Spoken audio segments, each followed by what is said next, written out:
Hey, if Calm Down has ever helped you breathe a little deeper, or sleep a little better, or just feel a little less alone, there is a way to help keep this going. It's called Calm It Down Deeper. You've heard me mention it before, I'm sure. But you get daily morning affirmations, early episodes, you get live meditations that are coming, even the occasional behind the scenes chaos. Like when I leave for Tokyo in 2 days. Yes, I edit all of these at midnight, sometimes with pizza rolls, sometimes with not. And if that sounds like something worth supporting, if you had head over to calmitdownpodcast.com and click deeper, it would mean a lot. And if not, that is okay. We are still in this together. Now, on with the show. Just a really quick mention. I am playing some live shows this October 2025 for those late to the party with the podcast. If you are in Dublin, Amsterdam, or Hamburg, or just want a good excuse for a fun little holiday to any of those beautiful cities, come see me. I would love to see you. Details are at chadlawson.com. I hope to see you there. Thanks. Now, really, on with the show. You know, we all have ways of coping. Little strategies, quiet habits, things that once helped us get through. Maybe it was staying busy, so the silence didn't get too loud. Maybe it was pulling back, so no one saw the hurt. Maybe it was humor or perfection or pretending everything was fine or fill in the blank. And at the time, these things worked. I mean, they kept us afloat, right? They gave us shelter emotionally. But here's the truth. What saves you in one season can quietly harm you in another. I'm Chad Lawson, and let's calm it down in 3, 2, 1. So, coping mechanisms, they're survival tools, right? They're how the mind and the body say, I need to get through this. So let's define that, right? And so they work until they don't. The busyness that once distracted you from pain, it now keeps you from resting. The perfectionism that once won you praise now leaves you drained.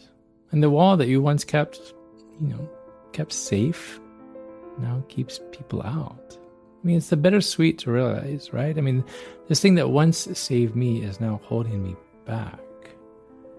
And it's sometimes difficult, right? But like, why is letting go so hard? Because it's hard to loosen your grip on coping. Right? It can feel like a betrayal, right? I mean, how do you let go of something that carried you through your darkest days? And then how do you set that down, right? The thing that once felt like the only thing that was keeping you together. Well, outgrowing a coping mechanism doesn't mean it failed. It did its job, right? It kept you safe until you were strong enough to move forward. It gave you time to heal until you didn't need it in the same way anymore, right? So we have to change this idea. There's gratitude. Because the temptation is to look back and to say, I should have handled it differently. I should have known better. I should have been stronger, right? But that's not fair. It's not fair to the version of you who is just trying to survive. I mean, that version of you, it deserves compassion, not criticism, because they were doing the best with what they had. And so when you feel yourself outgrowing an old coping mechanism, be kind to yourself for using it. Thank yourself for surviving long enough to be in a place where you have now outgrown it, right? Because coping is about survival. And growth is about living. And survival and living, they are not the same thing. Because when you're in survival mode, the goal is to get through the day, right? That's it, right? When you're in living mode, the goal is to actually be present in the day. The big difference. And there comes a moment when you realize you don't need the same armor anymore. You are allowed to set it down, not with shame, not with anger, but just with gratitude. That's it.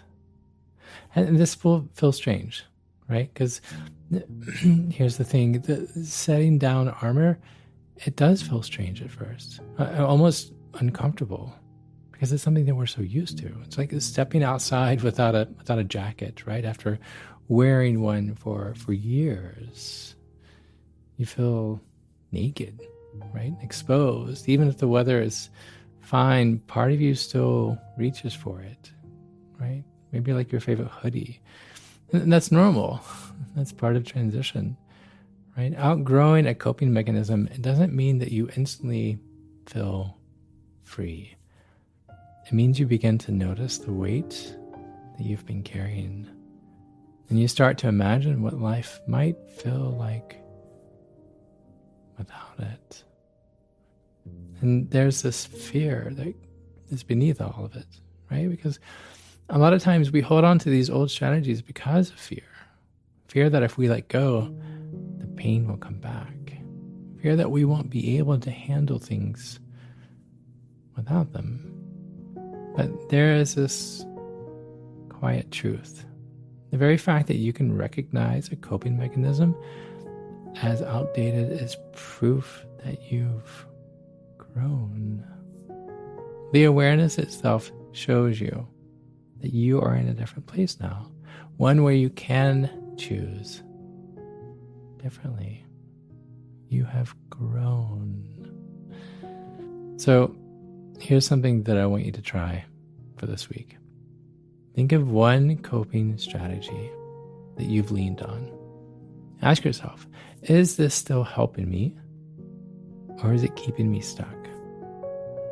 If it's no longer serving you, if it's no longer helping you, thank it.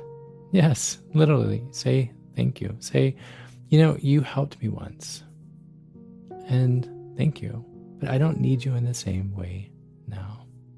Then take one small step toward a healthier pace. Not perfection, not overnight change, just one tiny little step. Maybe it's saying no when you usually hide behind busyness. Maybe it's reaching out when you usually pull back. Maybe it's resting instead of striving, right? But whatever it is, let it be small. Because it's these small steps, they are the ones that actually stick. Because they're easy to accomplish. And so we build on those one small step. I want to take a moment really quick. Here, close your eyes if you are in a safe space. Take in a slow breath in. Hold it for a second. Now exhale. Now think of a coping mechanism that you've leaned on in the past. See it clearly. Name it. And then whisper gratitude for it. It helped you once. It carries you. Now picture yourself gently setting it down, like placing a heavy bag on the ground after a long walk. What does that space feel like? That's what growth feels like. Not rejection. Release. You can open your eyes if you'd like. Coping mechanisms, they aren't weakness. They're proof that you survived. But survival is not the same as living. It's a really big difference. And when you're ready, you can trade survival for something greater. Connection, presence, peace. And maybe that's the beauty of growth, right? Not becoming someone new, but becoming someone lighter. Someone free enough to set down what no longer fits. Someone who doesn't just survive the day, but truly lives in the day. So in closing, if you're outgrowing the strategies that once carried you, I want you to understand this. It doesn't mean that it's no longer needing it fixed. You're just different now. It means that you've reached the point where survival, it can give way to living. And that is a beautiful place to be. Thank you. Thank you for listening. Thank you for living. And until next time, be kind to your mind. And join me again as we calm it down. To find more episodes of Calm It Down, see where I may be appearing in your area, or just simply want to know where to send me some chocolate chip cookies, visit calmitdownpodcast.com. This podcast was written and produced by yours truly, Chad Lawson, composer, pianist, and nationally recognized Sweet Tooth. The views, expressions, and techniques in this episode are of my personal opinion and not intended, nor should they, serve as a substitute for medical advice or diagnosis rendered to you by your individual doctor or other healthcare provider. Only a licensed physician should evaluate your situation, provide a diagnosis, or render other medical advice to you. And you should only act upon the advice of this physician. Now, I'm an extreme empath by nature, but my profession is that of a composer and pianist, not a licensed therapist or physician. I hear from thousands of listeners how my music has helped them through various stages of emotional needs, and I simply want to offer this in future podcast episodes to aid those needs. So to find a list of licensed professionals in your area, please visit calmitdownpodcast.com.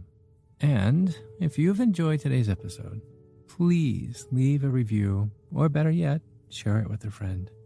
While it takes less than 60 seconds to do, its impact will last for years to come, as every little bit helps in growing the awareness and the importance of mental and emotional health. Thank you for listening. Thank you for living. And until next time, be kind to your mind and join me again as we calm it down.